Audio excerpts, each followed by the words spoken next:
21 मार्च 2025 को राष्ट्रपति Trump Oval office की लकड़ी की मेज पर बैठे थे। उनके सामने एक चिकनी फावड़े जैसी नाक वाला विदेशी दिखने वाला छोटे फाइटर जेट का मॉडल रखा है। राष्ट्रपति उस मॉडल की ओर इशारा करते हैं और एक बयान देते हैं जो तुरंत हर न्यूज नेटवर्क पर छा जाता है। वह इस मशीन को दुनिया का पहला छठी पीढ़ी का फाइटर जेट और लगभग अदृश्य बताते हैं। मानव हाथों से बना सबसे घातक विमान, जिससे मैं सोचने लगता हूं कि एलियन हाथों के बारे में उन्हें क्या पता है। कैमरे जब वॉशिंगटन डीसी में रंगे प्लास्टिक पर झूम कर रहे थे, असली विमान 2000 मील दूर था। नेवादा के रेगिस्तान में एक कड़ी सुरक्षा वाले बिना खिड़की वाले हैंगर में रखा हुआ, या शायद सेंट लुइस में बोइंग की किसी गुप्त सुविधा के अंदर कहीं गहराई में। असल में हमें बस पता ही नहीं है। देखिए, असल मशीन के बारे में लगभग सब कुछ एक राज्य रहस्य है। हमें यह पता है, रात में आसमान में गोपनीय प्रदर्शन शुरू हो चुके हैं, जिससे वन्यजीव डरते हैं और हवाई यातायात नियंत्रक भ्रमित होते हैं। हमें यह पता है, इसे प्रसिद्ध F-22 रैप्टर की जगह लेने के लिए नामित किया गया है। संयुक्त राज्य वायुसेना अपना भविष्य इसी विमान पर दांव लगा रही है और जनता के लिए यही घोषणा सबसे महत्वपूर्ण है। हमें एक प्लास्टिक मॉडल, कुछ साहसी विशेषण और एक पावर पॉइंट स्लाइड मिलती है जिसमें बड़े आंकड़े हैं। आज हम F-47 से जुड़ी हर सार्वजनिक जानकारी, लीक रिपोर्ट और अफवाह पर नजर डालेंगे और देखेंगे कि इस अदृश्य फाइटर का हम वास्तव में कितना हिस्सा दिखाई दे सकते हैं। तो F-47 असल में क्या है?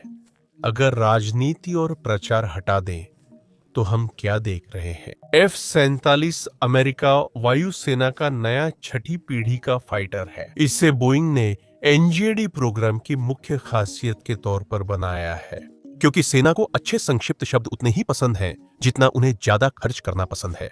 और मैं इसके लिए उनका आभारी हूं, क्योंकि संक्षिप्त शब्द पढ़ना बहुत आसान होता है। इसे F-22 रैप्टर का उत्तराधिकारी बनने के लिए डिजाइन किया गया है, जिसका मतलब है कि इसका मुख्य काम सीधा है। ऐसी जगह जाना जहां दुश्मन का आसमान पर पूरा नियंत्रण हो, वहां उड़ने वाली हर चीज को मार गिराना और फिर सुरक्षित घर लौटाना। लेकिन पिछले जेट्स के विपरीत F-47 को अकेले लड़ने के लिए नहीं बनाया गया है। इसे अर्धस्वायत्त ड्रोन के झुंड के क्वार्टरबैक की तरह बनाया गया है, जो आज के विमानों के लिए खतरनाक परिस्थितियों में भी लड़ सकता है। ठीक है, पहले नाम की बात करें। F-47 नाम 3 स्तर के प्रतीकवाद का हिस्सा है। 1947 में F-47 नाम प्रसिद्ध P-47 थंडरबोल्ट्स के लिए रखा गया था, जो द्वितीय विश्व युद्ध का शक्तिशाली लड़ाकू विमान था। यह 1947 की ओर भी संकेत करता है, जब अमेरिकी वायुसेना एक स्वतंत्र शाखा बनी थी। सबसे अहम बात, चेक पर हस्ताक्षर करने वालों के लिए यह 47वें राष्ट्रपति से मेल खाता है, जिन्होंने कार्यक्रम को अंतिम मंजिल तक पहुंचाया। प्रतीकवाद युद्ध नहीं जीतता। असल में F-47 वही मशीन है जिससे अमेरिका को आसमान पर नियंत्रण की उम्मीद है। एक ऐसी दुनिया में जहां चीन और रूस तेजी से अपने स्टील्थ फाइटर और लंबी दूरी की मिसाइल नेटवर्क बना रहे हैं। अमेरिका उस अदृश्य जेट पर अरबों डॉलर क्यों खर्च कर रहा है, इसे समझना जरूरी है। हमें यह असहज सवाल पूछना होगा, जो विमान उनके पास हैं, उनमें क्या कमी है? अमेरिका को छठी पीढ़ी के फाइटर क्यों चाहिए? ठीक है, यह समझने के लिए कि पेंटागन एक तरह के साइंस फिक्शन विमान के लिए बिना हिसाब किताब के चेक क्यों लिख रहा है, हमें F-22 के बारे में बात करनी होगी। जब रैप्टर ने 2000 के दशक के मध्य में आसमान में उड़ान भरी, तो वह सबसे खतरनाक शिकारी था। वह सबसे ज्यादा स्टेल्थी था, सबसे तेज था और धरती पर मौजूद किसी भी चीज से ज्यादा फुर्तीला था। यह एक एयर सुपीरियरिटी मॉन्स्टर था, जिसे यूरोप के आसमान को साफ करने के लिए डिजाइन किया गया था, जो मिक्स और सुखोइस के साथ कड़े उच्च तीव्रता वाले संघर्ष में डॉग फाइट करता था। फिर दुनिया बदली। जर्मनी पर शीत युद्ध नहीं हुआ और खतरा प्रशांत महासागर की ओर चला गया। प्रशांत क्षेत्र में रैप्टर को सैन्य भाषा में कहना थोड़ी समस्या है। इसे कॉम्बैट रेडियस कहते हैं, यानी जेट कितनी दूर जा सकता है, अपना काम कर सकता है और फिर बिना ईंधन खत्म हुए वापस घर लौट सकता है। F-22 का कॉम्बैट रेडियस 590 और F-35 का करीब 670 नॉटिकल मील है। पैसिफिक ओशन का नक्शा देखें तो समझ आता है कि इलाका कितना बड़ा है। 600 मील एयरबेस से सुनसान जगह तक ले जाता है। अगर चीन से संघर्ष हुआ तो गुआम या किनावा में अमेरिकी ठिकानों पर तुरंत मिसाइल हमला होगा। अमेरिकी फाइटर जेट्स को बहुत दूर स्थित ठिकानों से उड़ान भरनी होगी या फिर हवाई ईंधन भरने वाले टैंकरों पर निर्भर रहना होगा। पर एक और समस्या है, टैंकर बड़े, धीमे और स्टील्थ नहीं होते। वे बड़े उड़ते पेट्रोल पंप हैं, जैसे चिल्ला रही हों, मुझे पहले गिराओ। अगर दुश्मन टैंकर गिरा दे तो F-22 का ईंधन खत्म हो जाएगा, जो अच्छा नहीं है। F-47 यहां जरूरी है। इस नए जेट की कॉम्बैट रेंज 1000 नॉटिकल मील या 1850 किमी से अधिक होनी चाहिए। इसका मतलब है कि F-47 सुरक्षित दूरी से उड़ान भर सकता है, पूरी तरह से लड़ाई तक जा सकता है, अपना काम कर सकता है और फिर वापस घर लौट सकता है। इस तरह वह टैंकरों को मिसाइल रेंज से सुरक्षित रख सकता है। अब दुश्मन भी पुराने कोल्ड वॉर के जहाज नहीं उड़ा रहे। चीन कई JB स्टेल्थ फाइटर इस्तेमाल कर रहा है। चिंता की बात यह है कि खुफिया जानकारी के अनुसार 30 और J-50 नाम के छठी पीढ़ी के टेललेस स्टेल्थ एयरक्राफ्ट का फ्लाइट टेस्ट कर रहे हैं। आधुनिक वायु रक्षा अब रडार और मिसाइलों की परतों में बदल गई है। सिर्फ तेज जेट से काम नहीं चलेगा, डेटा भी चाहिए। यही next generation air dominance program का मूल सिद्धांत है। F-47 सिर्फ सुपर फाइटर नहीं, बल्कि वही सिस्टम परिवार का क्वार्टरबैक है जिसकी हमने बात की थी। इसे ऐसा डिजाइन किया गया है कि यह वफादार ड्रोन, सेंसर और इलेक्ट्रॉनिक वॉरफेयर प्लेटफॉर्म्स के बीच उड़ सके और पूरे हंगामे का समन्वय कर सके। एक उड़ने वाला अदृश्य क्वार्टरबैक बनाना सस्ता नहीं है, खासकर जब वह आधे प्रशांत महासागर तक उड़ सके। कोई बड़ी बात नहीं। एयरफोर्स के अनुसार एक F-47 की कीमत करीब $300 मिलियन है। यह F-35 की कीमत से लगभग 3 गुना अधिक है। यह इतनी बड़ी रकम थी कि 2024 में कुछ समय के लिए लगा था कि प्रोजेक्ट रद्द हो सकता है। नेक्स्ट जनरेशन एयर डोमिनेंस से लेकर F-47 तक। F-47 की कहानी 2025 में ओवल ऑफिस से शुरू नहीं होती, बल्कि यह एक दशक से भी पहले शुरू होती है। 2014 में defence advanced research projects agency ने गहरे दफ्तरों में एरोस्पेस इनोवेशन इनिशिएटिव नामक प्रोजेक्ट शुरू किया और पेनिट्रेटिंग काउंटर एयर की तलाश की। यह नाम बहुत सूखा और अकादमिक है, जबकि यह एक ऐसे फाइटर के लिए है जो पृथ्वी के सबसे सुरक्षित हवाई क्षेत्र में घुसकर मारने के लिए बना है। यह शोध बाद में next generation air dominance program बना और लंबे समय तक रहस्य रहा।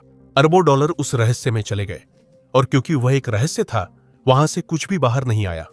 लेकिन फिर सितंबर 2020 में एयरफोर्स ने एक बड़ा खुलासा किया। उस समय के अधिग्रहण प्रमुख विल रोपर ने सहजता से घोषणा की कि एक पूर्ण आकार का next generation air dominance demonstrator न केवल बनाया गया है, बल्कि उसे उड़ाया भी जा चुका है और उसने रिकॉर्ड भी तोड़ दिए हैं। उन्होंने यह नहीं बताया कि वे रिकॉर्ड क्या थे, न ही यह बताया कि उसे किसने बनाया था। बस उन्होंने मूल रूप से यह खबर छोड़ दी और चले गए। अब पता है, राष्ट्रपति ट्रंप ने F-47 की घोषणा के वक्त सिर्फ एक प्रोटोटाइप था। कई एक्सप्लेन ने ग्रूम लेक या टेनोपा जैसे गुप्त क्षेत्रों में सैकड़ों घंटे उड़ान भरी थी और इन सब के पीछे इसे बनाने के लिए एक जबरदस्त कॉरपोरेट जंग लड़ी जा रही थी।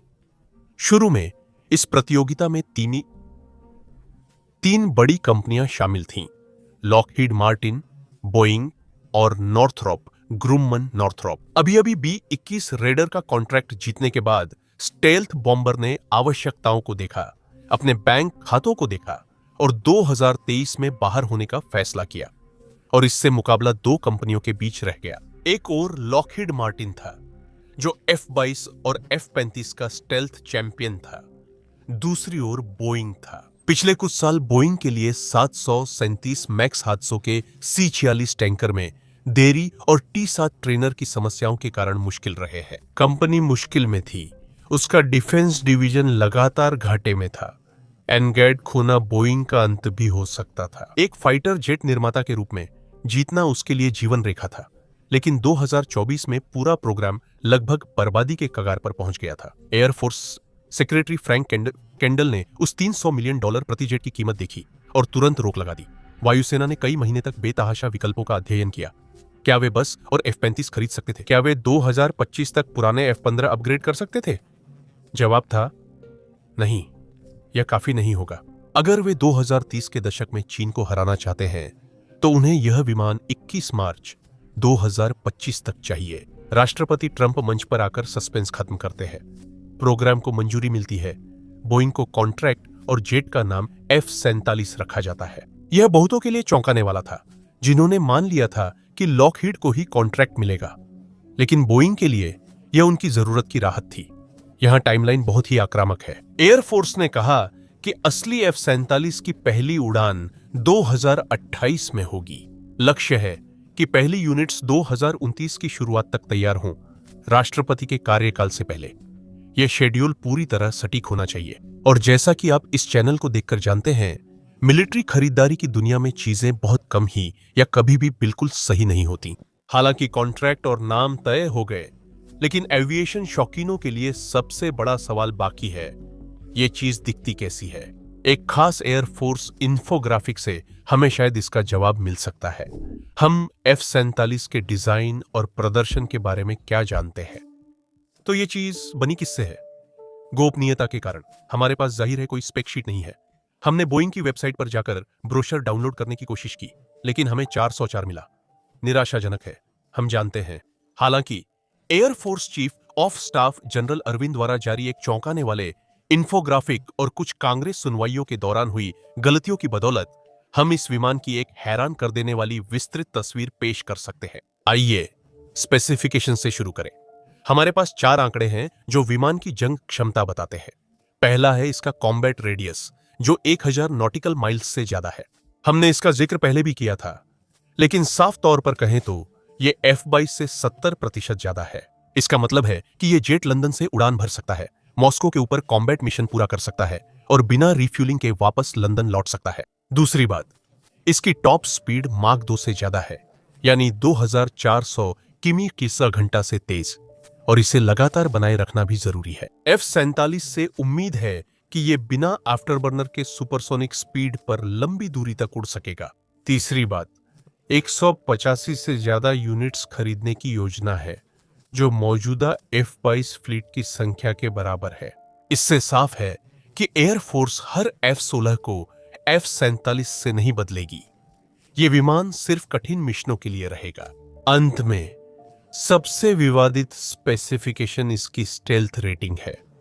एयरफोर्स ग्राफिक में F-35 को स्टेल्थ, F-22 और F-47 को स्टेल्थ प्लस बताया गया है। अब आप सोच रहे होंगे, ये किसी VPN सर्विस की सब्सक्रिप्शन जैसा लगता है। मैं मजाक कर रहा हूं, जब तक कि ये सच में VPN सर्विस द्वारा प्रायोजित न हो। ऐसे में शायद आप अभी एक विज्ञापन देखने वाले हैं, लेकिन इस मजाकिया मार्केटिंग स्टेल्थ के नीचे प्लस का मतलब है कुछ बहुत बड़ा। ब्रॉडबैंड स्टेल्थ, मौजूदा स्टेल्थ से भी ज्यादा। फाइटर विमान हाई फ्रीक्वेंसी टारगेटिंग राडार से छुपने में बहुत अच्छे होते हैं, वही राडार जो मिसाइलों को गाइड करते हैं, लेकिन वे लो फ्रीक्वेंसी सर्च राडार से छुपने में उतने अच्छे नहीं होते, जो बहुत बड़े इलाकों को स्कैन करते हैं। F-47 का आकार दिखाता है कि यह अदृश्य रहने को डिजाइन हुआ है। अब कॉन्सेप्ट आर्ट देखें। सभी आधिकारिक रेंडरिंग में ब्लेंडेड विंग बॉडी और फावड़े जैसी नाक वाला हीरे आकार का वेज दिखता है, जिसमें टेल फिन नहीं है। यही स्टेल्थ की खासियत है। वर्टिकल टेल्स असल में बहुत बड़े रडार रिफ्लेक्टर होते हैं, जो जैसे चिल्लाकर कहते हैं, हेलो मैं यहां हूं, और इन्हें हटा देने से आप लगभग अदृश्य हो जाते हैं। पर इससे आप एरोडायनामिक रूप से अस्थिर हो जाते हैं अगर कंप्यूटर बार बार समायोजन न करे। बिना टेल वाला फाइटर पलट सकता है और बुरी हालत में आ सकता है। F-47 एक नई तकनीक इस्तेमाल करेगा, जिसका नाम स्टार ट्रैक जैसा लगता है। इसे चलाना आसान नहीं होगा। अगली पीढ़ी की अनुकूली प्रणोदन प्रणाली को मारक मोड पर सेट किया गया है। पारंपरिक जेट इंजन। अगली पीढ़ी पारंपरिक जेट इंजन समझौता है। आप या तो एक टर्बोफैन बनाते हैं जो ईंधन दक्षता के लिए शानदार है लेकिन गति के लिए खराब है, जैसे कि एयरलाइनर, या फिर एक टर्बोजेट बनाते हैं जो गति के लिए शानदार है लेकिन बहुत अधिक ईंधन खर्च करता है। सोचिए फाइटर जेट्स। नए एडेप्टिव इंजन जैसे JG-XA 102 या प्रैट व्हिटनी XA 103 उड़ान के दौरान अपनी आंतरिक संरचना बदल सकते हैं। वे तीसरी एयरफ्लो स्ट्रीम से ईंधन बचाने और उच्च थ्रस्ट मोड में स्विच कर सकते हैं। यह गैस टैंक से 30% ज्यादा रेंज और 20% ज्यादा थ्रस्ट देता है। हमें नहीं पता कौन सा इंजन जीता, लेकिन जिसने भी जीता उसने विमानन इतिहास की सबसे जटिल मशीन बनाई है। F-47 को मॉड्यूलर ओपन सिस्टम्स आर्किटेक्चर के साथ बनाया गया है, जबकि F-22 नोकिया 3310 की तरह अटूट है। क्या लोग अब भी जानते हैं कि वो क्या है? आप इस वीडियो को देखते समय कितने साल के हैं? क्या आप जानते हैं कि नोकिया 3310 क्या है? मुझे कमेंट्स में बताएं। मेरा मतलब है, यह अपने काम में शानदार है, लेकिन आप इसमें कोई नई शानदार एप्स इंस्टॉल नहीं कर सकते। F-47 एक स्मार्टफोन है जिसका हार्डवेयर सिर्फ खोल है और सॉफ्टवेयर अपडेट होता रहता है। 2035 में नया मिसाइल या सेंसर बनने पर इसे इसमें जोड़ सकते हैं। इसमें अगली पीढ़ी की एयर टू एयर मिसाइलें जैसे AIM-260 शामिल होंगी। कुछ विश्लेषकों का मानना है कि यह B-61 परमाणु बम ले सकता है और F-22 की परमाणु भूमिका निभा सकता है, लेकिन ये सिर्फ अटकलें हैं। इस बात की कोई पुष्टि नहीं है कि यह परमाणु क्षमता रखता है और इसका आकार कितना है। खैर, यह एक संख्या है जो हमारे पास नहीं है। हमारे पास इसके आयाम नहीं है। अगर इसमें F-22 से ज्यादा ईंधन और बड़ा हथियार कक्ष चाहिए तो यह बहुत बड़ा होगा, है ना? कमरे में ड्रोन, सहयोगी युद्धक विमान। F-47 की सबसे बड़ी खासियत उसका विमान नहीं, बल्कि उसके साथी है। F-47 को अकेले लड़ाई के लिए नहीं बनाया गया। यह सहयोगी युद्धक विमान या CCS नामक रोबोटिक विंगमैन के समूह का नेता है। यह अर्ध स्वायत्त ड्रोन है जो मानव चालित फाइटर के साथ उड़ते हैं। यह जेट चालित स्टील्थ तकनीक से लैस और किफायती है। एयरफोर्स हर ड्रोन की कीमत 25-30 मिलियन डॉलर रखना चाहती है। सुनने में ज्यादा है, पर 300 मिलियन डॉलर की मदरशिप के मुकाबले यह लगभग डिस्पोजेबल है। मार्च 2025 में एयरफोर्स ने जनरल एटॉमिक्स के YFQ-42 और एंडोरिल के YFQ-44 को पहले 2 डेमोस्ट्रेटर नामित किया। F-47 में पायलट जॉयस्टिक से नहीं उड़ाते, बस कमांड देते हैं जैसे क्वार्टरबैक कॉल करता है। ड्रोन 1, रडार जैम करो। ड्रोन 2, स्काउट करो।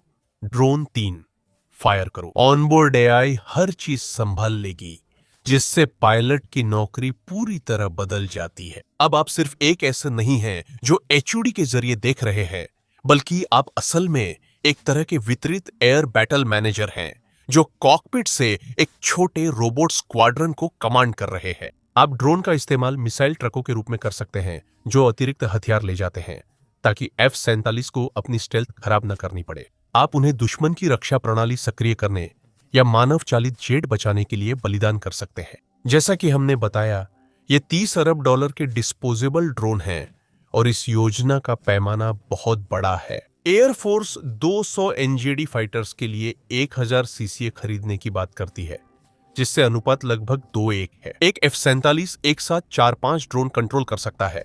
बोइंग ने ऑस्ट्रेलिया में MQ-28 घोस्टबैट बनाया है, जो लॉयल विंगमैन है और उड़ रहा है। अपनी एयर सुपीरियोरिटी को अत्याधुनिक फाइटर्स, बिल्कुल नए इंजन और AI ड्रिवन ड्रोन स्वार्म पर दांव लगाने में बस एक छोटी सी समस्या है।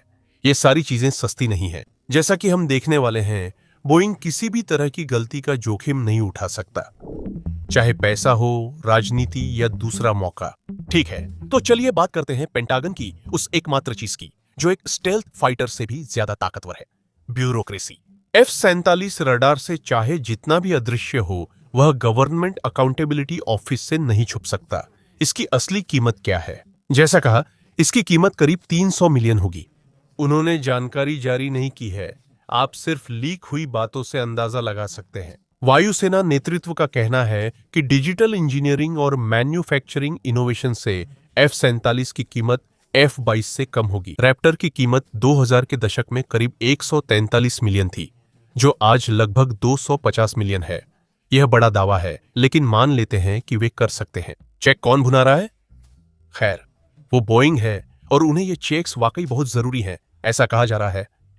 हम सभी बोइंग के हालिया कमर्शियल इतिहास को जानते हैं। डिफेंस डिवीजन की हालत 2024 तक बहुत खराब थी। वे भारी नुकसान में थे और बोइंग के फाइटर जेट बिजनेस से बाहर होने की चर्चा थी। F-47 कॉन्ट्रैक्ट जीतने से सेंट लुइस प्रोडक्शन लाइन और हजारों नौकरियां बचीं। साथ ही बोइंग भी इस क्षेत्र में बना रहा। अगले 40 सालों के लिए एक प्रमुख मिलिट्री कॉन्ट्रैक्टर के रूप में एयरफोर्स सिर्फ बोइंग को पैसे का बैग देकर हट नहीं रही है। उन्होंने F-35 प्रोग्राम से अपना सबक सीख लिया है। यह पास F-35 एक बेहतरीन एयरक्राफ्ट है, लेकिन उसके कॉन्ट्रैक्ट में लॉकहीड मार्टिन को सॉफ्टवेयर और सस्टेनेबिलिटी पर ज्यादा नियंत्रण मिला। इसे टेक्नोलॉजी की दुनिया में वार्डम वॉल्ड गार्डन कहा जाता है। एयरफोर्स को F-35 अपग्रेड कराने के लिए लॉकहीड को पैसे देने होंगे, जिससे लॉकहीड को फायदा होगा, पर एयरफोर्स को नहीं। एयरफोर्स के सेक्रेटरी फ्रैंक केंडल ने F-47 के लिए इस व्यवस्था को गंभीर गलती बताया। सरकार डेटा पर अधिकार चाहती है। वे ओपन मिशन सिस्टम्स आर्किटेक्चर अपना रहे हैं, जैसे पीसी बनाम एमए। F-35 एक मैक जैसा है, चिकना और इंटीग्रेटेड, लेकिन केस खोलने पर वारंटी खत्म। F-47 एक पीसी है। अगर एयरफोर्स चाहे तो रेथियन या नॉर्थरोप का नया रडार लगा सकती है।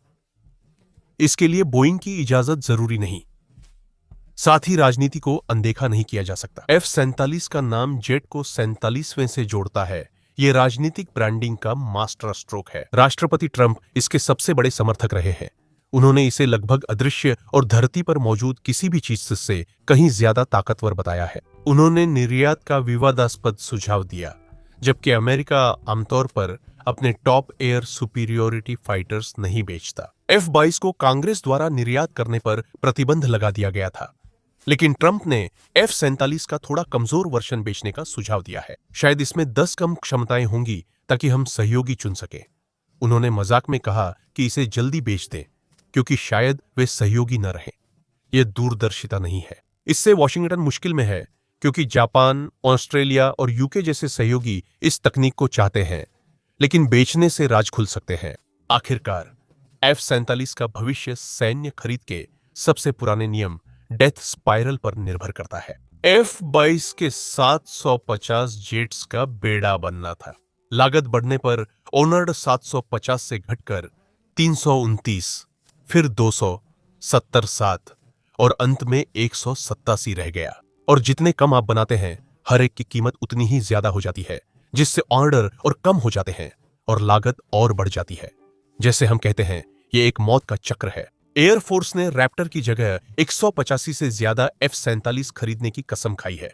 अगर यूनिट की कीमत 300 मिलियन के पास पहुंची, तो कांग्रेस तय कर सकती है कि 185 जेट्स उनके लिए अफोर्डेबल नहीं है। अगर ऐसा हुआ तो अमेरिका के पास छोटी फोर्स रह जाएगी, जो असली जंग में जोखिम के कारण कीमती होगी, और छठी पीढ़ी की हथियार दौड़ में पिछड़ जाएगा। अब जाहिर है, अमेरिका F-47 को ऐसे ही नहीं बना रहा है। वे इसे इसलिए बना रहे हैं क्योंकि बाकी सभी भी ऐसा ही कुछ बनाने की कोशिश कर रहे हैं। सभी का स्वागत है छठी पीढ़ी की हथियारों की दौड़ में। मुख्य प्रतिद्वंदी जाहिर तौर पर चीन है। जब अमेरिका बजट पर बहस कर रहा था, बीजिंग अपने काम में व्यस्त था।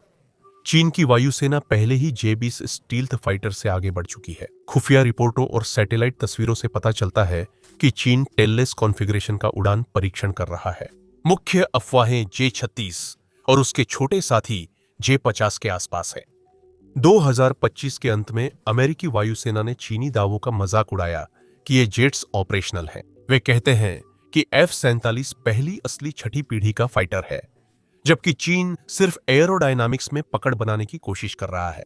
हमने पहले भी चीनी एयरोस्पेस इंजीनियरिंग को कम आंका है ना? अगर J-36 हाइपरसोनिक मिसाइलें ले जा सके और रडार से छुपा रह सके, तो असली छठी पीढ़ी का फाइटर होना जरूरी नहीं।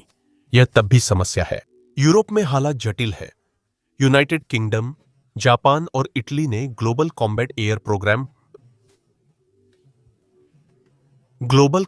एयर प्रोग्राम सरी के लिए साझेदारी की है। आप इसे टेम्पेस्ट के नाम से जानते होंगे। यह 2035 तक छठी पीढ़ी का स्टेल्थ फाइटर बनाने की एक बहुत बड़ी कोशिश है। इसमें सभी चर्चित तकनीकें शामिल हैं: directed energy weapons, augmented reality cockpits और ड्रोन स्वार्म्स। यूरोप का future combat air system FCS programme, जिसका नेतृत्व फ्रांस, जर्मनी और स्पेन कर रहे हैं, भी 2035 में लॉन्च होगा। इस प्रोजेक्ट में हमेशा की तरह इंजन और फ्लाइट कंट्रोल्स को लेकर औद्योगिक झगड़े रहे हैं, लेकिन दिलचस्प है कि ये साथ आए। F-47 ब्रिटिश टेम्पेस्ट, यूरोपीय FCS और चीनी J-36 सभी बड़े और बिना पूंछ के एक जैसे दिखते हैं। ब्लेंडेड विंग विमान ड्रोन की मदरशिप के रूप में बनाए जाते हैं। इसमें हैरानी नहीं, क्योंकि भौतिकी हर जगह एक जैसी है, चाहे अमेरिका, ब्रिटेन, चीन या रूस हो। रूस ने prospective air complex for long range interceptor नामक नया हाइपरसोनिक इंटरसेप्टर घोषित किया है, जो MiG-31 की जगह लेगा। आर्थिक प्रतिबंधों और रक्षा उद्योग पर दबाव के कारण अधिकतर विश्लेषकों को लगता है कि रूस के पास प्रतिस्पर्धा के लिए पैसे नहीं है। वे खतरनाक हैं, लेकिन भविष्य में शायद पिछड़ जाएंगे। एक फाइटर जेट खरीदना ऐसा होगा जैसे आप ऑपरेटिंग सिस्टम चुन रहे हो। अगर आप F-47 या उसका कोई एक्सपोर्ट वेरिएंट खरीदते हैं, आप खुद को अमेरिकी इकोसिस्टम में बांध लेते हैं, जिसमें डेटा लिंक, रिफ्यूलिंग टैंकर और ट्रेनिंग शामिल है। अगर आप ग्लोबल कॉम्बैट एयर प्रोग्राम में शामिल होते हैं, तो आप ब्रिटेन और जापान के साथ जुड़ रहे हैं।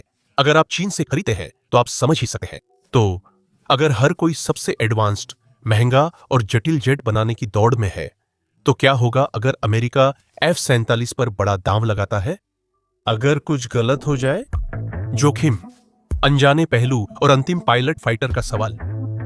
चमकदार कॉन्सेप्ट आर्ट और ओवल ऑफिस से आत्मविश्वास से भरे भाषणों के बावजूद यह पूरी तरह संभव है कि यह पूरा प्रोग्राम कभी भी किसी स्क्वाड्रन तक पहुंचे बिना ही नाकाम हो जाए और बर्बाद हो जाए। यहां तकनीकी जोखिम बहुत डरावना है। एयरफोर्स एक साथ नया stealth air frame, adaptive cycle engine, mission system architecture और एआई ड्रोन बेड़ा विकसित कर रही है। वे इसे F-35 से तेज शेड्यूल पर करने की कोशिश कर रहे हैं, जबकि F-35 को पूरी तरह कॉम्बैट केपेबल बनने में 20 साल लगे थे। F-47 इसे 10 साल से कम समय में करने की कोशिश कर रहा है। सिर्फ इंजन एक बड़ी चुनौती है। XA 102 और XA 103 next generation adaptive propulsion prototypes engineering के चमत्कार हैं, लेकिन अभी सिर्फ प्रोटोटाइप है। मुख्य डिजाइन समीक्षा सिर्फ 2025 में ही पूरी हुई थी और अब पहले से ही समय सीमा में देरी की फुसफुसाहटें सुनाई देने लगी हैं। अगर इंजन देर से आते हैं तो विमान उड़ नहीं सकता, क्योंकि इन्हें इंजन चाहिए। बजट भी एक कारण है। Next generation air dominance program पहले भी गणना मेल न खाने पर रुका था। अगर अमेरिकी अर्थव्यवस्था डगमगाती है या कोई संकट फंडिंग मांगे, तो F-47 बजट कटौती का बड़ा लक्ष्य बनता है। अगर ओनर्डर की संख्या उस जादुई संख्या 185 से नीचे गिरती है, तो प्रति यूनिट लागत आसमान छूने लगेगी और हम एक और F-22 जैसी स्थिति में फंस जाएंगे। एक ऐसा विमान जो खोने के लिए बहुत महंगा है, इसलिए आप वास्तव में उसे उड़ाते ही नहीं है। पैसों के अलावा इस विमान पर एक और गहरा दार्शनिक सवाल है। कई विमानन विश्लेषकों, जिनमें द वॉर जोन के विश्लेषक भी हैं, ने F-47 को वायुसेना का अंतिम मानवयुक्त टैक्टिकल जेट बताया है। 100 सालों से हवाई युद्ध पायलट रेड बैरन और ब्रिटेन की लड़ाई से जुड़ा रहा है। टॉम क्रूज की उसकी अकेले हीरो की छवि है जो मशीन को उसकी सीमा तक ले जाता है, लेकिन F-47 इसे बदल देता है। हाँ, कॉकपिट में इंसान है। वे वहां जी फोर्स झेलने या डॉगफाइट के लिए नहीं, बल्कि नैतिक फैसले लेने और स्वार्म मैनेज करने के लिए है। यह मावेरिक नहीं, बल्कि जी सूट में सिस्टम एडमिनिस्ट्रेटर जैसा है। यह सांस्कृतिक बदलाव दिखाता है। आज के पायलट शायद आखिरी होंगे जो खुद हथियार में बैठकर उड़ान भरेंगे। F-47 के बाद इंसान शायद ग्राउंड कंट्रोल स्टेशन पर रहेगा और कॉकपिट हमेशा खाली रहेगा। क्या वहां कॉकपिट होगा भी? गोपनीयता को खतरा है, क्योंकि प्रोग्राम का बड़ा हिस्सा गुप्त है और सार्वजनिक निगरानी कम है। निगरानी करने वाले सही तौर पर चिंतित हैं कि दसियों अरब डॉलर ऐसे प्लेटफॉर्म में डूब सकते हैं जिसमें गहरे संरचनात्मक दोष हैं, और हमें इनके बारे में तब तक पता नहीं चलेगा जब तक बहुत देर न हो जाए। पेंटागन का कहना है कि गोपनीयता ही मुख्य मुद्दा है। F-47 की क्षमताएं गुप्त होने से बीजिंग और मॉस्को के जनरल चिंतित रहते हैं। उन्हें रक्षा योजनाएं इस मशीन की सबसे खराब संभावित क्षमता के अनुसार बनानी होती है, वो भी इसके उड़ान भरने से पहले। एयरफोर्स ने F-47 नाम रखकर खास यादें जगाना चाहा। वे हमें P-47 थंडरबोल्ट झुक की याद दिलाना चाहते थे। वह विमान जो द्वितीय विश्व युद्ध का सबसे सुंदर फाइटर नहीं था। यह 60 टन का बाथटब जैसा विमान था, जिसमें पंख और बड़ा रेडियल इंजन था। यह इतना मजबूत था कि दूसरों के टूटने पर भी पायलट को सुरक्षित घर ला सकता था। यह अमेरिकी औद्योगिक शक्ति का प्रतीक था। नया F-47 हाइपरसोनिक, लेजर हथियारों और एआई के दौर में अपनी शक्ति दिखाने की कोशिश है। आइए जानते हैं हमारे पास क्या जानकारी है। हमें पता है बोइंग इसे बना रहा है। यह मैक 2 से तेज और इतनी लंबी दूरी तय करेगा कि F-22 का ईंधन खत्म हो जाएगा। हम जानते हैं कि इसमें अब तक के सबसे उन्नत सेंसर लगाए जाएंगे और यह नई पीढ़ी के रोबोटिक विंगमैन के लिए मदरशिप के रूप में काम करेगा। हम जानते हैं कि एयरफोर्स अगले 30 सालों तक आसमान की सुरक्षा के लिए इनमें से 185 चाहती है, लेकिन जिन चीजों के बारे में हमें जानकारी नहीं है उनकी सूची कहीं ज्यादा लंबी है। हमें ठीक नहीं पता कि यह दिखता कैसा है।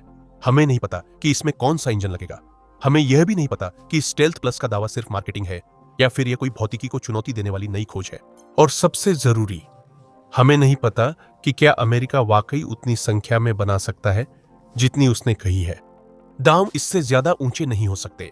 अगर F-47 वाकई वैसा काम करता है जैसा बताया गया है, तो यह शेष सदी के लिए अमेरिकी वायु प्रभुत्व को मजबूत कर सकता है।